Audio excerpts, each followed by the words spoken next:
Welcome to the Psychology World podcast. I'm Connor Whiteley, bringing you psychology news, articles, and other interesting psychology-related articles. Where you can find the podcast notes and more interesting psychology-related things, and you can get your free 8 psychology book box set at connorwhiteley.net. Now let's get on to the show. Hi everyone, and welcome to episode 132 of the Psychology World podcast with me, Connor Whiteley, and today's episode is on bar forensic psychology careers. And it is Friday the 4th of February 2022 as I record this. So today is such a great, brilliant episode because, of course, one of the main focuses for 2020 is going to be about psychology careers. So this is a really fun, really quite, wouldn't quite say voicey, but this is a really great unofficial career guide for psychology students and even some psychology professionals if they want to work in forensic psychology. So this is a great article that I cannot recommend enough. That, and if you're interested in actually working in this area, then you're going to find this episode really useful.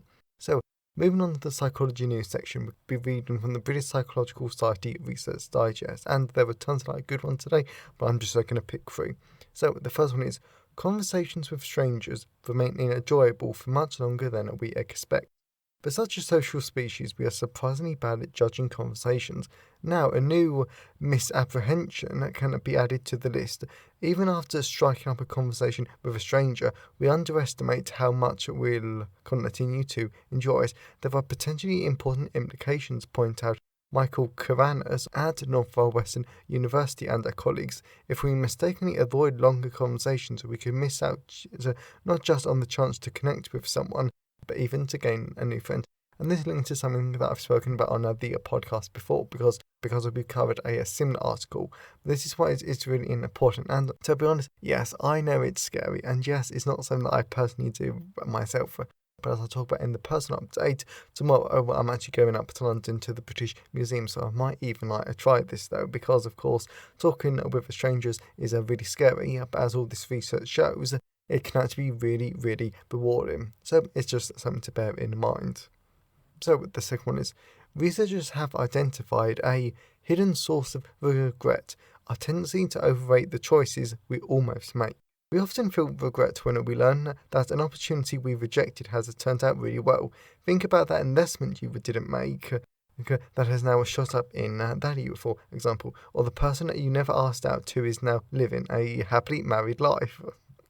But what happens when we never find out the outcome of that potential rejected opportunity? If we don't know what could have been, then it might seem like we shouldn't feel much of a regret. But according to a new series of studies in psychological science by Daniel Filter from Dartmouth College and Joanne Miller-Trent from the University of Navarra, and of course, I'm always sorry for my butchering of names, we sometimes feel more regret in these situations.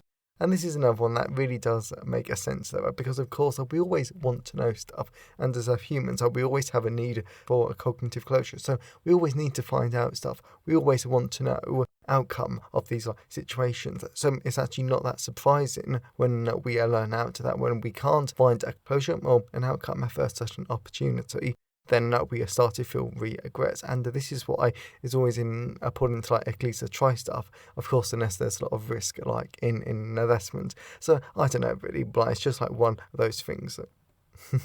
So the last one is, and this one as soon as I saw, I was like, yeah, but I definitely.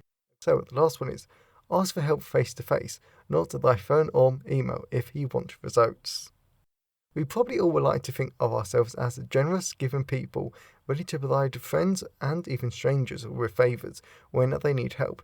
If we're honest, however, that probably isn't always the case. In fact, we're more likely to agree to a favour when we think we might not have to follow through at all. A new study in social, psychological and personality science looks at another facet of favours, the most effective way of asking for them. The team finds that we don't expect there to be much of a difference between asking for favours in text-based, video or face-to-face settings, but that in reality asking for help face-to-face is far more likely to yield a result. And this I really do agree with, not only because I actually want to ask for favours, but a face-to-face, of course, as depending on them.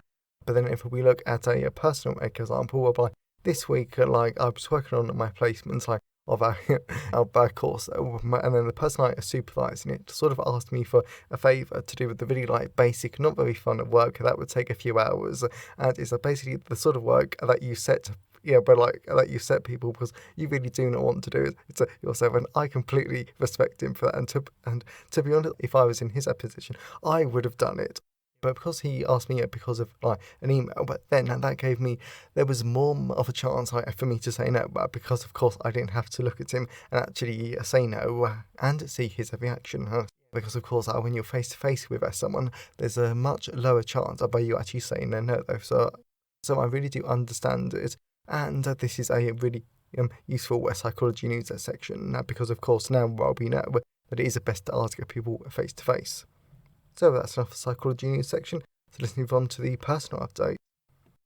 So we're moving on to the personal update. So this week, as I said in the psychology news section, I've been working a lot on my placement, and it really has just been about like going through it at a like final time, but also about making sure that all the citations have references and all the references have like citations, which did take a lot longer than I thought because of like various factors that weren't actually like to me that were. Yeah, but like that was all fine. That, and it's actually quite interesting to see how like other people work, because that's all done now. And then I'll be like moving on to another project. But tomorrow I'm actually going into the British Museum at Peru through Time exhibition though, that I really am like looking forward to. And I might be able to talk about that more like next week because it should be really, really interesting. So as always, I always love to hear your thoughts and feelings on today's episode. So you can always email me, connorwhiteley@connorwhiteley.net. You can always leave a comment on the show notes at connorwhiteley.net/podcast, and you can always tweet me on Twitter at sci-fi-whiteley. I always love to hear from all of you because it really helps make the podcast feel more like a conversation. And today's episode has been sponsored by Forensic Psychology Collection. So this is just such a great collection. If you love forensic psychology, then you've literally got to get this collection though, because it's so useful. And after reading this great, easy to understand book, you will have a really, really in-depth understanding of our forensic psychology. Because as this is a collection, it contains my forensic psychology book that goes through all of the basics. It also goes into my forensic psychology of theft, burglary, and property crime. And that's a really good one because it goes into theft, arson, robbery. Though that's really like important, and then it also goes into criminal profiling, which, as you will hear from today's episode, I'm not a fan of. And in this book, I actually tell you the truth about it, because of course profiling is not psychology, but everyone thinks it is, and of course the profiling is absolutely rubbish in reality. Again, but then there's a great book that does actually explain that in a really easy to understand way. So that is Forensic Psychology. Available from all major ebook retailers, and you can get the paperback and the hardback version from Amazon, your local bookstore, or local library if you request it. But if you enjoyed today's episode and you don't want to buy a book, then you can give me a bit of like one-time support at buymeacoffee.com/ConWhiteley. So let's dive into the content part of today's episode. So we're moving on to the content part of today's episode. So we're going to be talking about what our forensic psychology career is as a part of one of our main focuses for 2020 though. And so I have actually spoken about this in a number of different podcast episodes, and I've also touched on it in my books. But I really do want to do a specific episode on it, just so that we all know what careers are possible in that forensic psychology, and I will also investigate what forensic psychology is not. Because of course lots of people want to do forensic psychology until they find out what it actually is, and then they're disappointed. And of course, so none of this is ever official career or professional advice. So forensic psychology is popular. Over the course of the past few years, forensic psychology has become extremely popular because of programs like Bones, CSI, and many more. And of course, this is absolutely brilliant because it shows that because it shows that psychology can be applied to criminal behaviour, and it helps people to understand that forensic psychology is fascinating. But of course, it's wrong, because as I talk about in my criminal profiling book, TV, books, films, and movies never ever represent forensic psychology properly, because profiling is real. But as I say, the book FBI Profiling isn't worth the paper it's written on, and real, I say in air quotes, forensic psychologists don't do profiling, because psychology is a science, profiling is far from it.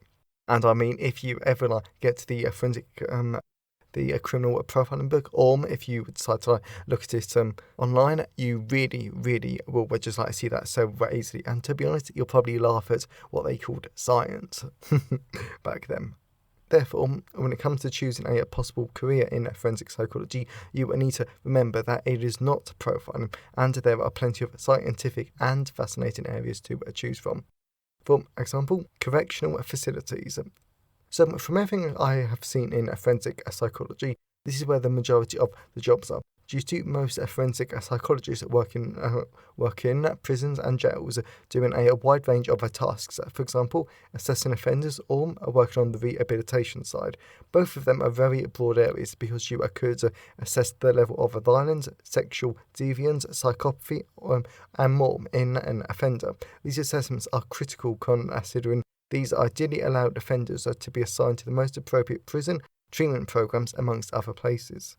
Therefore, I do talk more about the scales and the measurement tools used for sex offenders, violent offenders, and other types of tools in forensic psychology.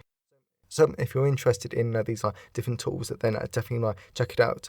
On the other hand, you could work in rehabilitation, where you work with them to teach them coping mechanisms, skills, and other needed behavioural techniques, so where they don't re-offend, as research shows that rehabilitation with sex offenders and other types of criminals does work. So, if you want to have a direct impact on improving offenders' lives, then this might be something to consider.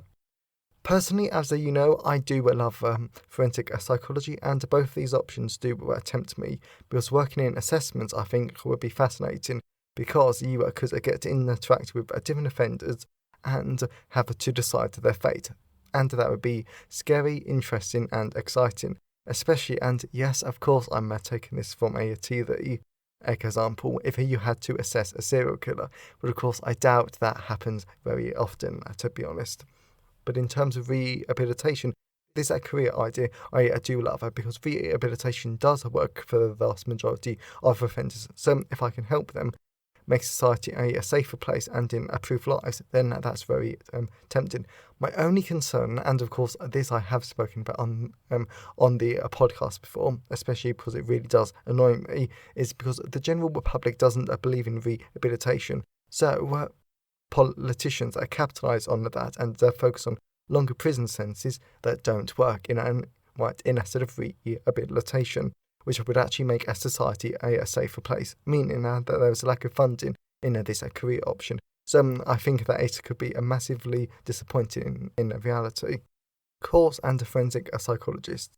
This is an example of a range of careers that are extremely hit and miss when it comes to TV representation. Because as a forensic psychologist, you could work in the legal system to some extent, as a course allow you to become expert witnesses, evaluate offenders, comment on mental health and criminal behaviour, and more, as well as a private practice. Of course, you would need to be well reputed before any of this happens, but it is a great place to work towards, since as an expert witness you could testify on memory, thinking, mental health, and almost anything that you're qualified in to talk about, more or less, because if I remember correctly, in the Glenwell's Maxwell trial, in the US, a few weeks ago, where they actually got Elizabeth Lotterson, which of course is the leading expert on false memories, something like that. Again, I think this would be amazing, and I would love to walk into a courtroom, sitting at the dock, and testify on a gripping crime. Of course, most of them aren't gripping, and expert witnesses in the grand scheme of things are rarely needed, but it's still fun to think about. Conclusion. So I know that I've grouped these main three jobs of a forensic psychologist into very broad groups, and all of those three could be divided and broken down into many more. However, the entire point of this podcast episode was to shine a light on the real forensic psychology career paths that you could take. Forensic psychology is an amazing area of psychology that I love, and I will continue to explore it over time. And if you're interested in this area and you want to learn more, definitely check out my books on the topic at connorwiley.net/books. But at the end of the day, when it comes to what you want to do with your career, you will need to choose what is best for you. So have fun, keep learning about career paths, and enjoy the journey too. That is very important. So I really hope that you enjoyed today's episode and that you got something out of it. So if you know someone who would find this useful, then please share it with them. I'm always really grateful when you wonderful people help spread the word about the podcast. And definitely check out the Forensic Psychology collection, available in all of the usual places. So have a great day, everyone, and I'll see you next time. Thanks for listening today. I hope you enjoyed it.